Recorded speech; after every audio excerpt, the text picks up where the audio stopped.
របៀបធ្វើនំខារ៉ាមែលបានសាច់នំម៉ត់រលោងរសជាតិអត់ទលាន់ញ៉ាំទៅឆ្ងាញ់មែនតើរូបមន្តនឹងបងប្អូនអាចធ្វើលក់បានដំបូងយើងធ្វើខារ៉ាមែលដាក់ស្ករ2វែកទឹក1វែកនិយាយទៅយើងដាក់ស្ករ2ទឹក1ដាក់ក្រូចឆ្មាមួយចំណិតពេលធ្វើខារ៉ាមែលហាមកូរយើងគ្រាន់តែកវីខ្ទះអញ្ចឹងបានហើយពេលឃើញស្កររៀងប្រេលឿងតិចៗហើយបងប្អូនបិទចក្រានបានហើយណាតែតុកទៀតដឹងតែខ្លោចហីសម្រាប់ផ្អប់ទាំងបងប្អូនអាចរកទិញនៅផ្សារអូស័យបានណាក៏យើងមានផ្អប់បំបែងហើយទៅល្អហើយការជាមួយនឹងពងមាន់6គ្រាប់3គ្រាប់យើងយកទាំងមូលហើយ3គ្រាប់ទៀតយើងយកតែផ្ទៃក្រហមឯងផ្ទៃសច្រើននឹងឆ្អាបឯងបងប្អូនកន្លែងនេះក៏សំខាន់ដែរបងប្អូនប្រើចង្កឹះណាកូរស្រាបានហើយតែកូរលឿនឬមកក៏ខ្លាំងពេកនឹងធ្វើឲ្យសាច់នំរបស់យើងអត់បានម៉ត់ទេថ្ងៃនេះខ្ញុំប្រើជាមួយនឹងទឹកដោះគោស្រស់អត់មានជាតិស្ករគឺទឹកដោះគោសូនេជរដោយសារទឹកដោះគោនឹងមានរសជាតិឆ្ងាញ់សំខាន់មានការខ្ជុំច្រើនជាមួយនឹងវីតាមីនញ៉ាំទៅល្អសម្រាប់សុខភាពទៀតសម្រាប់ទឹកដោះគោនឹងញ៉ាំបានគ្រប់វ័យសម្រាប់អ្នកទាំងងន់គឺញ៉ាំល្អខ្លាំងណាស់លើចាស់ញ៉ាំទៅការពារពុកឆ្អឹងហើយជួយឲ្យគេងលក់ស្រួលទៀតនិយាយទៅធំមិនមួយថ្ងៃយើងញ៉ាំបាន3កែវគឺល្អសម្រាប់សុខភាពហ្មងសម្រាប់ទឹកដោះគោនឹងមកផ្អប់អញ្ចឹងតែ$2កន្លះហេបងប្អូនអាចទិញបាននៅផ្សារទំនើបជីបម៉ងឬមកក៏ BBK អីបានណាបន្ទាប់មកយើងដាក់ទឹកដោះគោនឹង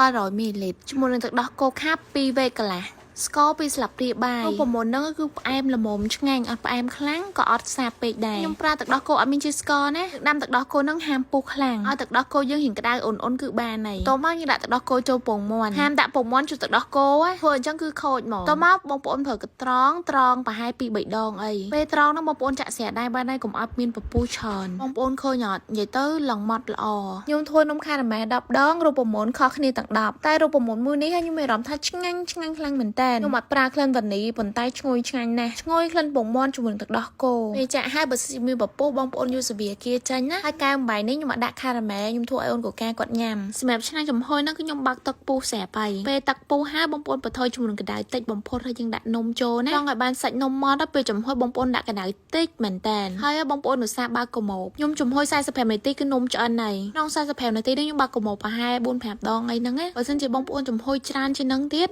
យើងអាចលៃតាមហ្នឹងនិយាយទៅយើងមើលសាច់នំដែរបងប្អូនឃើញតំណងអត់នំរបស់យើងមើលទៅគួរឲ្យចង់ញ៉ាំហ្មងណាធ្វើហើយយើងដាក់ទៅទឹកកក class C 3-4 ម៉ោងឲ្យត្រជាក់គឺញ៉ាំទៅឆ្ងាញ់ហើយសម្រាប់រូបមន្តហ្នឹងខ្ញុំធ្វើបាន25នំនិយាយទៅគឺម៉ត់ល្អខ្លាំងមែនតើអញ្ចឹងសរុបមកបើសិនជាចង់ឲ្យនំយើងម៉ត់គឺយើងវាយពងមាន់កុំឲ្យខ្លាំងដៃពេកពេលយើងត្រងសាច់នំឲ្យបានម៉ត់ទី3យើងចំហុយជាមួយនឹងក្តៅតិចបំផុតជាមួយនឹងឧស្សាហ៍បើកកុំោបមើលសម្រាប់រូបមន្តនំហ្នឹងបងប្អូនអាចធ្វើឲ្យគ្រួសារយើងញ៉ាំបានណាខ្ញុំធានានំហ្នឹងទាំងក្មេងទាំងមនុស្សចាស់អ្នកណាគឺក៏ចូលចិត្តដែរញ៉ាំទៅឆ្ងាញ់សាហាវបងប្អូនកុំភ្លេចសាក់ធ្វើញ៉ាំណាសួស្តីបងប្អូនថ្ងៃនេះមកធ្វើជាមួយនឹងទឹកដោះគោជូររសជាតិផ្លែឈើធ្វើទឹកញ៉ាំក៏បានធ្វើក្រែមញ៉ាំក៏បានដែរនេះ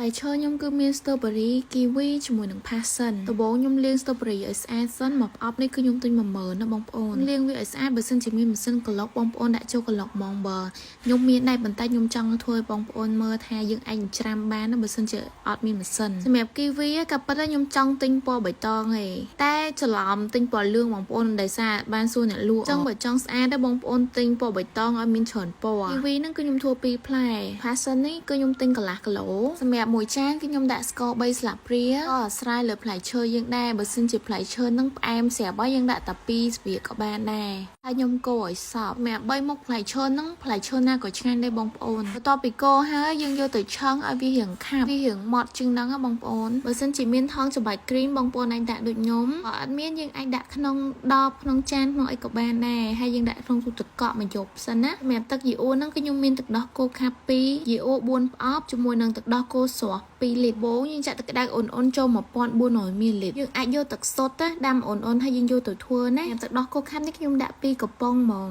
ខ្ញុំប្រើទឹកដោះគោស្រស់ Natural ដែលសារមានរសជាតិឆ្ងាញ់ណាស្ករបងប្អូនអាចដាក់ស្ករដូចខ្ញុំក៏បានស្ករសក៏បានដាក់300ក្រាមមួយនឹងយីអ៊ូហ្នឹងយើងដាក់4ផ្អប់ហ្មងយីអ៊ូដែលយើងធ្វើហ្នឹងត្រូវដាក់ក្រៅទូទឹកកក2ម៉ោងមុនធ្វើមិនថាយីអ៊ូឬមកក៏ទឹកដោះគោស្រស់ទឹកដោះគោខាប់អីក៏ដោយបើសិនជាយើងធ្វើពេលវាត្រជាក់គឺធ្វើអត់បានសម្រាប់ទេឥឡូវយើងយកវាទៅផ្អាប់រយៈពេល12ម៉ោងហើយខ្ញុំដាក់ទឹកក្តៅ4លីត្រដែលខ្ញុំដាំពុះចាក់ទឹកក្តៅនឹងចូលធុងស្នោហ្នឹងទុកផ្អាប់មួយយប់រយៈពេលដែលយើងទុកផ្អាប់ចោលហ្នឹងគឺយើងបើកមើលណាយើងយកអីសកត់វាទុកចោលនៅហ្នឹងហ្មងទៅនេះគឺបានមួយយប់ហើយណាបងប្អូននិយាយទៅឡងខាប់ល្អខ្លាំងមែនតែនសិនជាបងប្អូនចង់ធ្វើយអ៊ូហូមួយក៏ការ៉េមណាអត់ចូលចិត្តញ៉ាំទឹកទេបងប្អូនបាច់លាយទឹកដូចខ្ញុំទេតែ3មុខនឹងបានហើយខ្ញុំយកទឹកដោះគោសូនេត្រាហ្នឹងទៅធ្វើយអ៊ូដោយសារសូនេត្រាហ្នឹងសម្បូរដោយកាល់ស្យូមវីតាមីនផ្សេងៗហើយជំនួយដល់ឆ្អឹងណាញ៉ាំយអ៊ូល្អហើយ យើងយកទឹកដោះគោដែលមានជីវជាតិច្រើនទៅធ្វើជាអ៊ូទៀតហើយតល្អទឹកដោះគោហ្នឹងគឺជំនួយដល់ឆ្អឹងច្រើនមនុស្សចាស់ញ៉ាំក៏បានក្មេងញ៉ាំក៏បានអ្នកមានទម្ងន់ញ៉ាំហើយតល្អ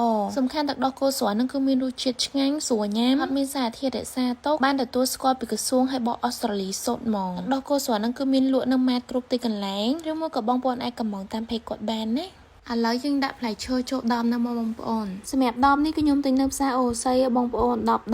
ម្លៃ8000ដាក់មកមុខបន្តិចណាបងប្អូនហើយចាក់ទឹកយីអ៊ូនឹងចូលនិយាយទៅខ្ញុំអត់ដឹងថាគួរតែដាក់ឈ្មោះទឹកដោះគោជូរឬមួយក៏ទឹកយីអ៊ូនិយាយទៅទឹកយីអ៊ូរបស់ខ្ញុំរៀងខាប់ដោយសារខ្ញុំធ្វើនៅផ្ទះញ៉ាំមកបើសិនជាបងប្អូនធ្វើលក់យើងអាចដាក់2លីត្រទៅ2លីត្រកន្លះទឹកបានវាចេញរៀងរាវជាងហ្នឹងណាមួយទៀតបងប្អូនបើសិនជាចង់ធ្វើយីអូបានសម្រាប់ទី1គ្រឿងដែលយើងធ្វើហ្នឹងគឺអត់ត្រជាក់ទី2គឺចានឆ្នាំងដែលយើងធ្វើហ្នឹងត្រូវតែស្អាតអត់ជាប់ខ្លាញ់ណាបើយើងធ្វើទៅសម្រាប់ដាក់ទូទឹកកកអញ្ចឹងទៅទុកញ៉ាំនិយាយទៅយើងទុកញ៉ាំបានមួយអាទិត្យអីមួយអាទិត្យ10ថ្ងៃអីនិយាយទៅបានយូរដែរហើយចំណែកផ្លែឈើជាមួយនឹងយីអូនៅសល់ហ្នឹងគឺខ្ញុំធ្វើក្រែមញ៉ាំហ្មងថ្ងៃនេះខ្ញុំទៅញ៉ាំអស់បងប្អូននិយាយទៅធ្វើក្រែមគឺទុកបានយូរខ្លាំងមែនតើដោយសារយីអូហ្នឹងគឺខ្ញុំថតតាំងពី